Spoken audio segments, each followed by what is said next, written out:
Today I discuss liver. Subject Human Anatomy and Physiology. D pharm first year के लिए available notes. आज हम आपको इसका कंटेंट आपको क्या हम पढ़ाएंगे। इसमें सबसे पहले देखेंगे liver, introduction of liver, blood supply of liver means कहाँ से ब्लड की सप्लाई होती है लीवर में।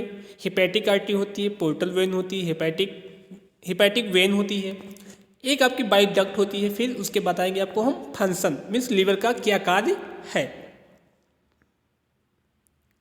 पहले हम देखते हैं लीवर कहाँ पे उपस्थित होता है, ये भी जान लेना आपको बहुत आवश्यक होता है। Liver is a present in the abdominal cavity and thoracic cavity below the diaphragm. जो आपका लीवर होता है वो मुख्यतः डायाफ्राम के जस्ट नीचे उपस्थित होता है और एब्डोमिनल कैविटी में होता है, जो कि थोरेकिक कैविटी और एब्डोमिनल कैविटी के पास में होती है।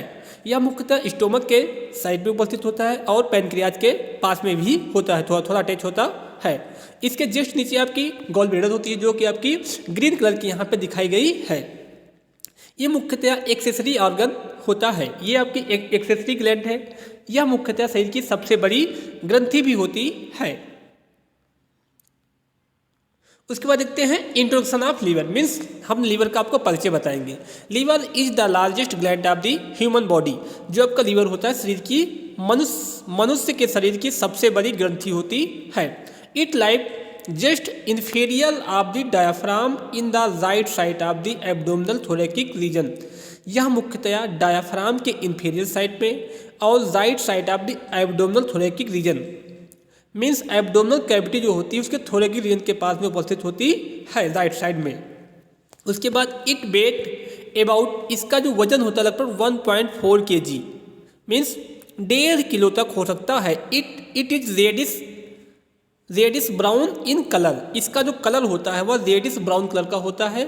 फील रबिंग व्हेन टच्ड, जब आप लीवर को टच करेंगे तो यह रबर जैसा अनुभव कराता है, मीन्स ये थोड़ा मतलब मुलायम या सॉफ्ट जैसा दिखेगा।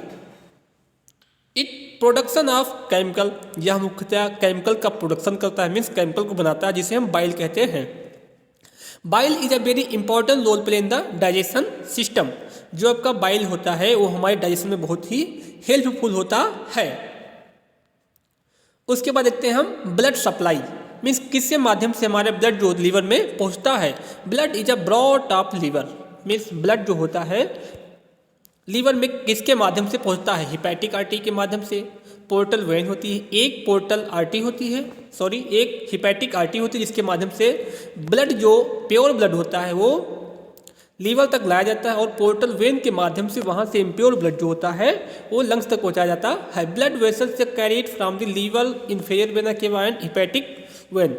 हिपैटिक वेन के माध्यम से ही इन्फीरियर वेना केवा में ब्लड जाता है, जो कि इम्प्योर ब्लड होता है।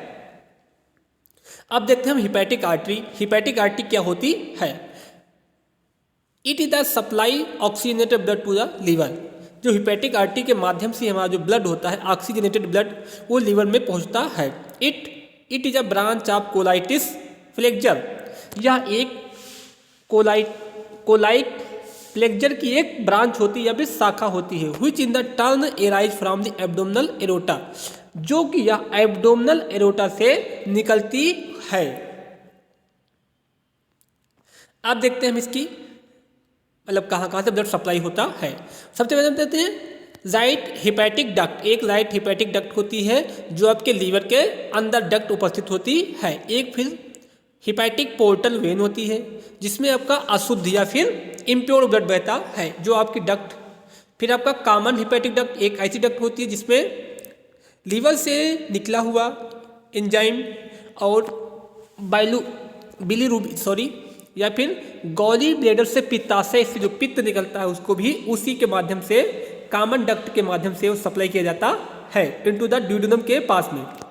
उसके बाद जो आपकी ग्रीन कलर दिख रही है उसे हम गॉली ब्लैडर कहते हैं। एक सिस्टिक डक्ट होती है जो गॉली ब्लैडर से अटैच होने वाली एक वेन होती है या फिर डक्ट होती है जिसे हम सिस्टेटिक डक्ट कहते हैं। ड्यूडेनम हमारी लार्ज इंटेस्टाइन का पार्ट होता है। इसमें कॉमन बाइल डक्ट होती है जो कि इसी के जस्ट साइड में कॉमन बाइल डक्ट होती है। पैनक्रियाज उपस्थित होता है। पैनक्रियाज जस्ट बिलो द उपस्थित पैनक्रियाज के माध्यम से ही डिफरेंट टाइप के एंजाइम सीक्रेट होते हैं जो कि हमारे डाइजेशन में बहुत ही हेल्पफुल सिद्ध होते हैं। उसके बाद देखते हैं हम एक हिपैटिक आर्टरी होती है जो कि हमारे ब्लड को, जो लीवर को रक्त की सप्लाई करती है। जो भी प्योर रक्त होता है वो लीवर को हिपैटिक आर्टरी के माध्यम से ही सप्लाई किया जाता है। इसी के साइड में आपके एब्डोमिनल और लीवर के जस्ट साइड में आपकी स्प्लीन उपस्थित होता है जिसे हम ब्लड का कब्रगाह के नाम से भी जानते हैं। इसमें लेफ्ट हिपैटिक डक्ट उपस्थित होती है।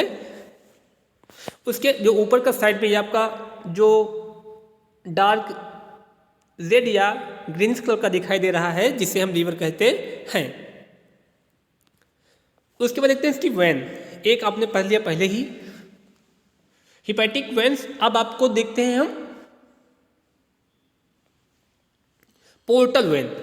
Portal vein also bring blood to liver. ये पोर्टल वेन होती है, ये ब्रिंग मतलब ले जाती है blood into the liver, liver से ब्लड को ले जाती। It carry blood from the stomach, spleen and intestine to the liver. इसी के माध्यम से ब्लड जो होता है स्टोमक में, स्प्लीन में और इंटेस्टाइन में और लीवर में कैरी किया जाता, मीन्स ले जाया जाता है। It divided into the intralobular vein. यह मुख्यतया इंट्रालेबुलर वेन में बटी होती है, which live between the lobule of the liver, जो कि यह लीवर और जो आपके लीवर का लिब्यूल होता है वहाँ पर उपस्थित होती है। बिटवीन मीन्स बीच में उपस्थित होती है। Hepatic vein they carry the oxygenated blood means of liver and drain into the inferior vena cava. यह हिपैटिक वेन होती है, इसी के माध्यम से इम्प्योर मीन्स जो जिसमें ऑक्सीजन नहीं उपस्थित होती है या फिर डीऑक्सीजनेटेड ब्लड लीवर के माध्यम से इंफीरियर वेना केवा में लाया जाता है। The central vein of each lobule, प्रत्येक एक सेंट्रल वेन अटैच होती है टू द सब लेब्यूलर वेन्स, जो कि सब लेब्यूलर वेन से अटैच होती है। तो sublobular vein unite to the several hepatic vein, जो कि सब लेब्यूलर वेन बहुत सी सब लेब्यूलर वेन मिलकर हिपैटिक वेन का निर्माण करते हैं। Hepatic vein is join with the inferior vena cava, जो कि आपकी हिपैटिक वेन होती है वह मुख्यतया इंफीरियर वेना केवा से जुड़ी होती है, जो कि हमारी इम्प्योर ब्लड को हार्ट तक पहुंचाती है। उसके बाद देखते हैं बाइल मीन्स बाइल डक्ट, एक ऐसी डक्ट जिसके माध्यम से बाइल का आदान प्रदान होता है। The secretion of liver bile is carried through the duct which are the form by the union of biliary calculi. यह एक ऐसी डक्ट होती है जो कि लीवर से बाइल का सिक्रीशन होता है, फिर यह इसी के माध्यम से बाइलरी कैनालकुलाई के माध्यम से इसी डक्ट से हो करके जो ब्लड होता है वो मुख्यतया सिस्टेटिक डक्ट से होते हुए जा करके गॉली ब्लैडर में स्टोर हो जाता है। The biliary canaliculi are the small biliary canal present between the lobule of liver. यह मुख्यतया जो आपके लीवर होती है उसके लोब्यूल में उपस्थित होती है। The bile duct from the right and left lobule, जो कि इसी के माध्यम से राइट और लेफ्ट लेब्यूल में बांटती है। आप liver combined of the common hepatic duct, liver मुख्यतः कंबाइंड में जुड़ा होता है from the common hepatic duct के माध्यम से। The hepatic duct unite with the cyst duct, जो हिपैटिक डक्ट होती है यूनाइट में मिली होती है विथ साथ साथ cystic duct of gall bladder from the common bile duct. Cystic duct और हिपैटिक डक्ट मिल करके कॉमन बाइल डक्ट का निर्माण करती है। अब हम देखते हैं लीवर का क्या कार्य है मीन्स क्या फंक्शन है। Secretion of bile means liver जो होता है बाइल का सिक्रीशन करता है। Synthesis and storage of glycogen, जो आपका लीवर होता है ग्लाइकोजन की सिंथेसिस करता है और उसे स्टोर भी करता है। Formation of urea by the deamination of amino acid, यह यूरिया का निर्माण करता है डाई एनिमेशन प्रोसेस के माध्यम से अमीनो एसिड से यह यूरिया का निर्माण करता है। Synthesis of plasma protein like albumin and globulin, यह मुख्यतः जो आपका लीवर होता है यही आपके प्लाज्मा प्रोटीन को बनाता है या फिर सिंथेसिस करता है। एल्बुमिन प्रोटीन और ग्लोबुलिन प्रोटीन ये आपकी ब्लड की प्रोटीन होती है। Synthesis of prothrombin and fibrinogen, जो आपकी ये मुख्यतः प्रोथ्रोम्बिन ये आपकी जो आपका ब्लड होता है जिसमें क्लॉटिंग का कार्य करती है, या फाइब्रिनोजिन नाम की दो प्रोटीन होती है।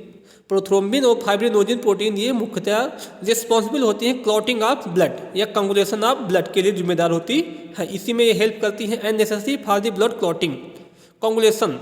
ये दोनों प्रोटीन ब्लड के कंगुलेशन में बहुत ही हेल्पफुल होती है। Synthesis of heparin is a natural anticoagulant, जो आपके हिपैरिन होती है यह मुख्यतः नेचुरल एंटी कांगुलेंट होता है जो कि हमारे बॉडी में ही ब्लड को कांगुलेंट होने से रोकता है। एक हिपैरिन नाम का केमिकल इसी के माध्यम से सिंथेसिस किया जाता है।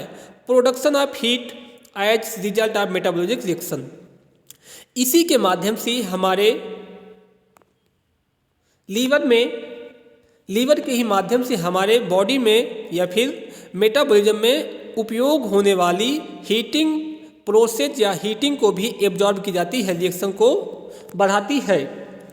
Inactivation of toxic substance and drugs, इसी के माध्यम से बहुत से टॉक्सिसिटिक या टॉक्सिक सब्सटेंस होते हैं जैसे ड्रग्स एंड अदर कंपोनेंट, इसी के माध्यम से लीवर में ही इनएक्टिवेट मीन्स उसको डिस्ट्रॉयड या फिर इनएक्टिवेट कर दिए जाते हैं जो कि उनकी अभिक्रिया नहीं हो पाती है। Storage of vitamin A, D and के एंड B12, यह मुख्यतः इसी में विटामिन ए, डी और के स्टोरेज किया जाता है, जो कि बिलिरुबिन।